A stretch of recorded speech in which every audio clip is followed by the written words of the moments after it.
Hello दोस्तों, मैं कुलजीत आज फिर आपका एग्जामपुर में स्वागत करता हूं। तो दोस्तों आज है 2 दिसंबर। करंट अफेयर मिसाइल हम करने जा रहे हैं। दोस्तों जैसा कि मैंने आपको कल क्वेश्चन ऑफ द डे दिया था, तो क्वेश्चन ऑफ द डे में आपको यह बताना था कि कौन सी ऑर्गेनाइजेशन की चेयरमैनशिप भारत को मिली है। दोस्तों इसका आंसर है ए। इसका आंसर है ए। तो अब थोड़ा हम जान ले किम्बरले प्रोसेस सर्टिफिकेशन स्कीम क्या है।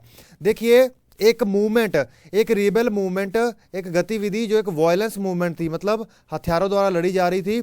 उस मूवमेंट को बहुत सारे सैंक्शंस लगने के बाद भी पता नहीं कहां से पैसा मिल रहा था, पता नहीं चला। पर बाद में पता चला कि वो अपनी फंडिंग इलीगल डायमंड माइनिंग से कर रहे थे। ठीक है, तो वो दो डायमंड्स मार्केट में भी आ रहे थे। तो इन्होंने क्या किया, डायमंड्स को सर्टिफिकेट स्कीम लॉन्च कर दी कि जो भी डायमंड मार्केट में उतरेगा उसको सर्टिफिकेट दिया जाएगा। ठीक है, ताकि जो डायमंड्स का ब्लैक मार्केट में यूज ना किया जा सके और उससे कोई भी वायलेंस मूवमेंट, कोई भी रेबल मूवमेंट फंड ना की जा सके। ठीक है दोस्तों, तो ये है, इसका आंसर है किम्बरले प्रोसेस सर्टिफिकेशन स्कीम। अब इसका चेयरमैनशिप दे दी गई, अध्यक्षता भारत को यूरोपियन यूनियन द्वारा। चलो, ये एक बहुत अच्छी न्यूज है।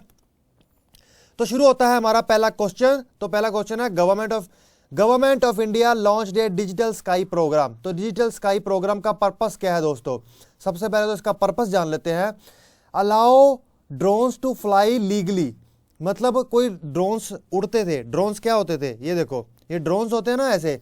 तो ये क्या करते थे, ये पहले उड़ते थे। ठीक है, कोई भी उड़ाता था, लेकिन कोई लीगल फ्रेमवर्क, मतलब कोई कानून नहीं था इसको लेकर। ठीक है, कोई भी कहीं भी उड़ा सकता था, लेकिन सरकार ने कह दिया है कि इसके लिए अब एक लीगल कानून आएगा। ठीक है, तो लीगल, उन्होंने कहा कि आप ड्रोन उड़ा सकते हो लेकिन लीगली। ठीक है, दूसरा, no permission no take off policy. इन्होंने एक पॉलिसी लॉन्च कर दी। इसके अंतर्गत क्या थी कि आपको जिसको परमिशन होगी वही टेक ऑफ कर सकेगा, वही ड्रोन्स को यूज कर सकेगा। Enable safe flight in allowed areas, allowed areas में सेफ फ्लाइट। ठीक है, तो इसका आंसर बनता है डी। ठीक है, अब थोड़ा डिटेल में देख लेते हैं इसके बारे में। तो दोस्तों ये है हमारा ड्रोन, ऐसे ड्रोन्स के लिए उन्होंने कहा है। ठीक है, तो ये क्या होते हैं? देखिए, इस टेक्नोलॉजी को कहा जाता है रिमोटली पायलटेड एरियल सिस्टम। ठीक है, इस प्लेटफॉर्म की एप्लीकेशन, मतलब इसको बहुत जगह पर यूज किया जा सकता है, जैसे कि टेररिस्ट एक्टिविटीज में भी यूज किया जा सकता है। हमारे जो आर्मी के बहुत सारे कैंटोनमेंट एरियाज होते हैं वहां पे भी यूज किया जा सकता है। तो इन्होंने कहा कि 3 तरह की जोन बनाई जाएंगी। ग्रीन जोन इसके लिए, एक येलो जोन, एक रेड जोन। रेड जोन में ये उड़ाना निषिद्ध होगा। येलो जोन में परमिशन लेकर उड़ा सकता है। ठीक है, जैसे कोई मूवीज बन रही हो तो बात अलग है। लेकिन ग्रीन जोन का क्या है कि उसको सिर्फ एक एप्लीकेशन लॉन्च की जाएगी। ठीक है, जिसका नाम है क्या, स्काई, डिजिटल स्काई प्रोग्राम। उस एप्लीकेशन के अंतर्गत इसको वो परमिशन लेके बता सकता है कि इस एरिया में हम उड़ाने जा रहे हैं और इतना टाइम के लिए उड़ाएंगे। ये 2 इंफॉर्मेशन अपलोड करके ये उड़ा सकता है। ठीक है, तो ये हो गई। देख लिए यहां पे भी लिखा है no permission no take off policy यहां पे ली जाएगी। और डिजिटल स्काई प्लेटफॉर्म बिल्ट किया गया है to evolve rapidly changing industry. देखिए, ये एक रैपिडली चेंजिंग इंडस्ट्री है। ठीक है, तो इसलिए इसकी जरूरत को समझते हुए इसके लिए एक पॉलिसी ही बना दी गई है दोस्तों। ठीक है, चलो, तो दोस्तों दूसरा क्वेश्चन, हॉर्नबिल फेस्टिवल कहां मनाया गया? हॉर्नबिल उत्सव कहां मनाया गया? यह मनाया जाता है नागालैंड में। यह मनाया ही नागालैंड में जाता है।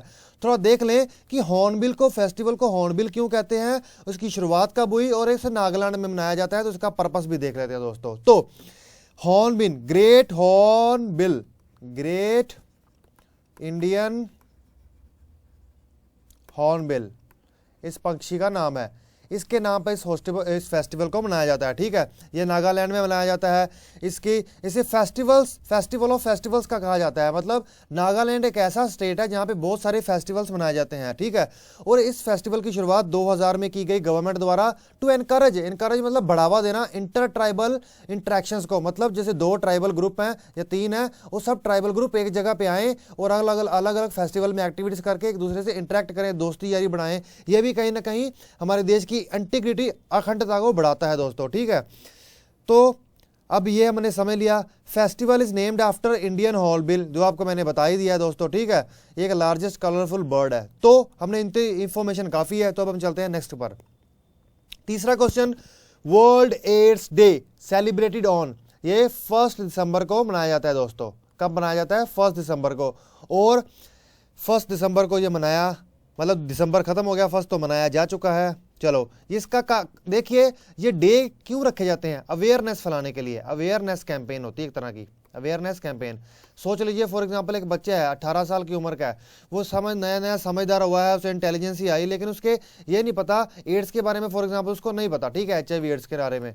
तो क्या होगा अगर किसी शहर में फेस्टिवल हो रहा है, तो आजकल सोशल मीडिया बहुत फैल रहा है, वीडियोस आएंगी, टीवी पे आएगा, तो अगर वो सुनेगा तो उसकी नॉलेज ही तो बढ़ेगी ना। एक नया बच्चा मैच्योर हुआ है, उसको नया नॉलेज में कुछ नई चीज़ आ रही है, तो वो ऐसे डेज करने का प्रोग्राम कुछ ऐसा इसका अवेयरनेस फैलाने का थीम होता है, इसका पर्पस होता है। चलो तो दोस्तों सौभाग्य योजना, सौभाग्य, वाह, सौभाग्य योजना किस कैटेगरी के अंतर्गत आती है? देखिए इसका आंसर है इलेक्ट्रिसिटी, बिजली।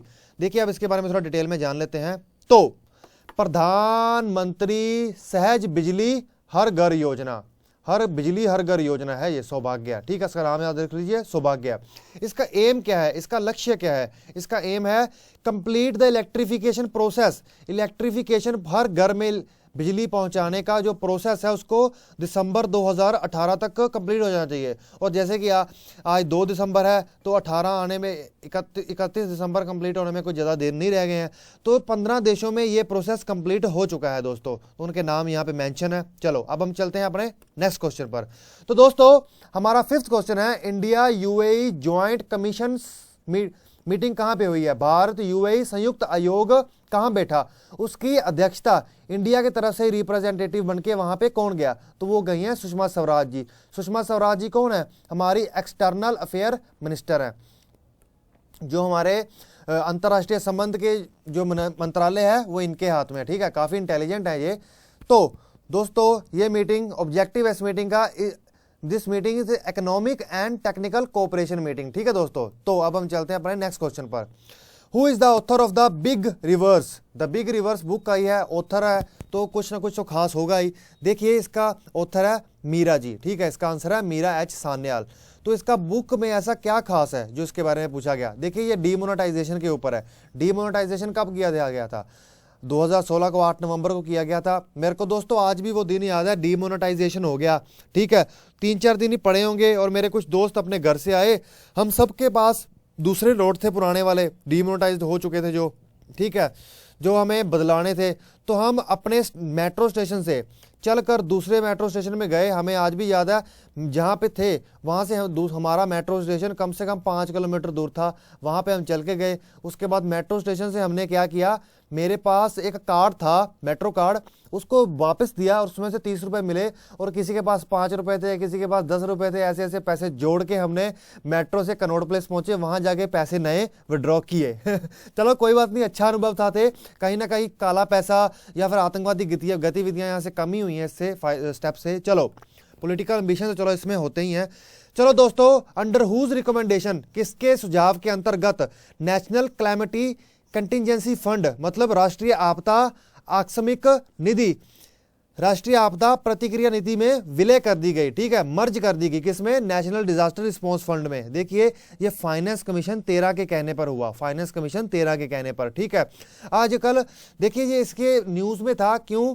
क्योंकि नेशनल डिजास्टर रिस्पांस फंड ने स्टेट डिजास्टर रिस्पांस फंड को पैसे देने थे, जो तमिलनाडु में अभी जो गाजा साइक्लोन आया जिसकी वजह से तबाही मची है, ठीक है, तो ये न्यूज़ में था। फाइनेंस कमीशन 13 ने इसको मर्जर के लिए बात कही थी, ठीक है, 2009 में इसने अपनी रिकमेंडेशंस दी थी दोस्तों। चलो देखिए अब आपको एक और बात बता दूं, जो नेशनल डिजास्टर रिस्पांस फंड है ये डिजास्टर मैनेजमेंट एक्ट के अंतर्गत आता है दोस्तों, ठीक है। चलो तो दोस्तों, विच ऑफ द फॉलोइंग कंट्री में से, निम्नलिखित में से कौन सी कंट्री ने, कौन से देश ऐसा देश है जो नाटो में आता है और उसने अपनी आर्म्ड फोर्सेस का अध्यक्ष एक महिला को बना दिया है दोस्तों, female as a chief of armed forces. मतलब ये एक नेटो का देश है, वैसे तो सारे देशों का नाम लिखा है ये नेटो में ही है, ठीक है, नेटो के देश, ठीक है, नेटो के देश ने, जिसका नाम है स्लोवेनिया, उसने अपनी चीफ ऑफ आर्म्ड फोर्सेस, मतलब अपनी जो शस्त्र सीमा बल है, जो शस्त्र बल है, उसकी जो हेड है, जो किसको बना दिया है? एक वुमन को बना दिया है। ये देखिए ये वो वुमन है। देखिए बहुत ही अच्छा इनिशिएटिव माना जा सकता है,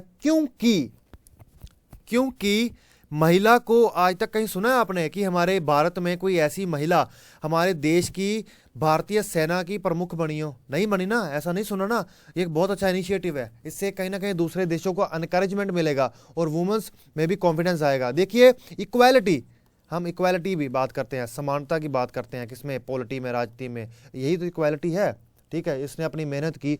और देखिए राष्ट्रपति कोई भी बन जाता है, चलो ठीक है, पॉलिटिक्स है, इतनी आसान नहीं होती, मानते हैं, लेकिन फिर भी चीफ ऑफ आर्म्ड फोर्सेस बहुत बड़ी बात है, सभी शौक होते हैं सुन के।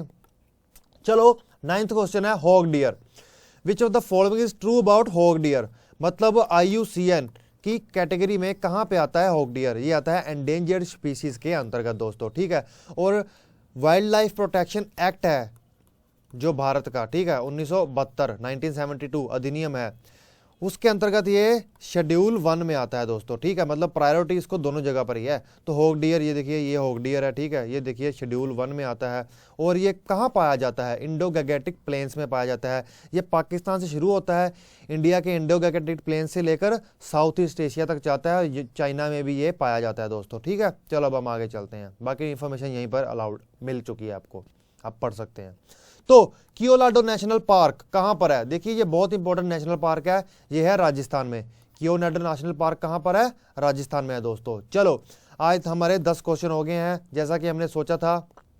एक इंटरनेशनल स्कीम जैसे कि किम्बरले के बारे में भी कर लिया, और हमने बहुत कुछ एक्स्ट्रा भी कर लिया, बहुत एक्स्ट्रा इंफॉर्मेशन भी कैरी कर ली। तो दोस्तों क्वेश्चन ऑफ द डे आपको दिया जाता है जीन एडिटिंग टेक्नोलॉजी। कौन सी टेक्नोलॉजी, जीन एडिटिंग टेक्नोलॉजी के में इनमें से कौन आता है निम्नलिखित में से, आपको ये बताना है।